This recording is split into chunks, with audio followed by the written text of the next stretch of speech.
Assalamualaikum warahmatullahi wabarakatuh. Perkenalkan, nama saya Dita Livia Putri dengan NIM 144241116 dari kelas PDB 14 Fakultas Ekonomi dan Bisnis, Program Studi Ekonomi Islam. Kali ini saya akan menyampaikan opini mengenai video YouTube yang telah diupload pada Hebat mengenai peran dan fungsi masjid dalam pengembangan budaya dan peradaban Islam.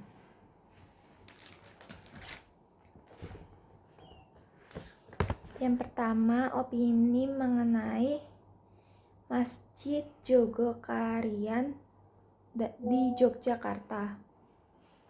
Masjid ini dinilai berhasil memboyong masyarakat untuk melaksanakan ibadah dan melakukan aktivitas-aktivitas lainnya di masjid secara bersama.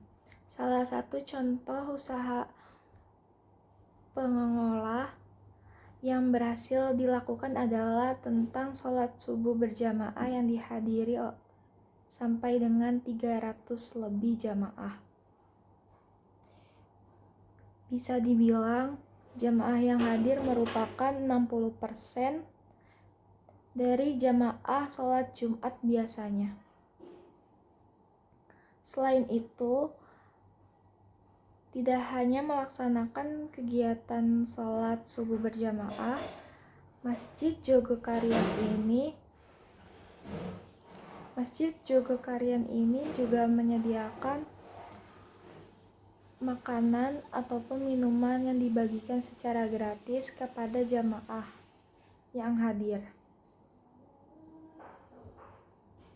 Tidak hanya itu, terdapat juga kegiatan pemberdayaan masyarakat di mana mereka melakukan seperti kegiatan belajar, mengaji, ceramah dan lain-lain, juga kegiatan yang dimana menghasilkan supaya hasilnya tersebut akan dibagikan kepada masyarakat yang membutuhkan dan membangun usaha, sehingga pada akhirnya masyarakat yang mengalami kesulitan bisa terbantu. Kunci keberhasilan ini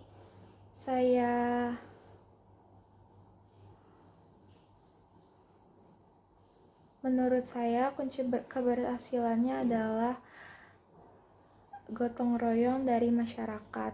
Tentu saja pengurus masjid yang berperan penting dalam pelaksanaan program-program yang dibuat pada Masjid Jogokarian.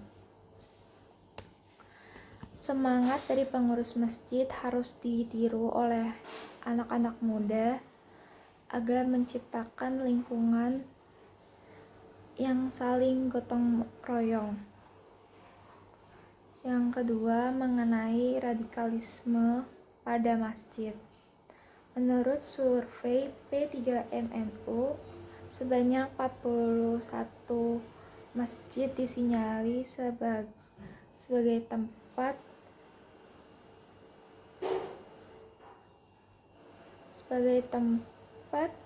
radikalisme. Tentu saja, selain 41 masjid ini, ada kemungkinan di wilayah kita juga ada yang merupakan tempat penyebaran pola pikir radikal. Jika di lingkungan saya terdapat masjid atau musola yang menyebarkan pola pikir radikal, yang saya lakukan adalah tidak berusaha semaksimal mungkin agar tidak terbawa arus. Juga secara perlahan memberikan masukan kepada orang-orang di sekitar untuk tidak terbawa suasana untuk membenci atau terbawa pola pikir radikal. Jika yang menyampaikannya itu orang tua, yang saya lakukan berupa tidak menyampaikan secara terburu-buru dan memaksa. Saya akan menyampaikan untuk tetap berhati-hati dalam berbicara dan mendengarkan sebuah informasi secara perlahan dan tatanan kata yang sopan. Jika saya merupakan remaja masjid tersebut, program yang akan saya lakukan untuk menanggulangi radikal berupa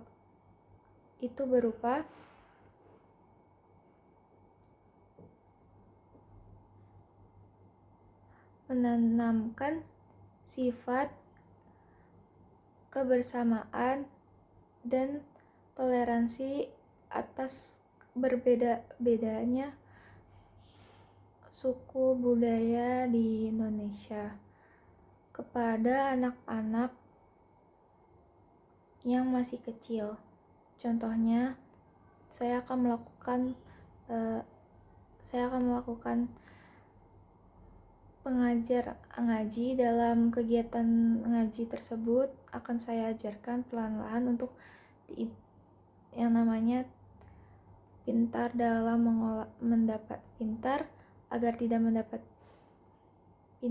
mengolah informasi yang diberikan sejak dini, tidak juga mengajarkan agar tidak terbawa arus yang namanya kebencian seperti radikalisme. Mungkin itu saja yang bisa saya sampaikan. Kurang lebihnya mohon maaf. Wabillahi taufiq wal hidayah. Wassalamualaikum warahmatullahi wabarakatuh.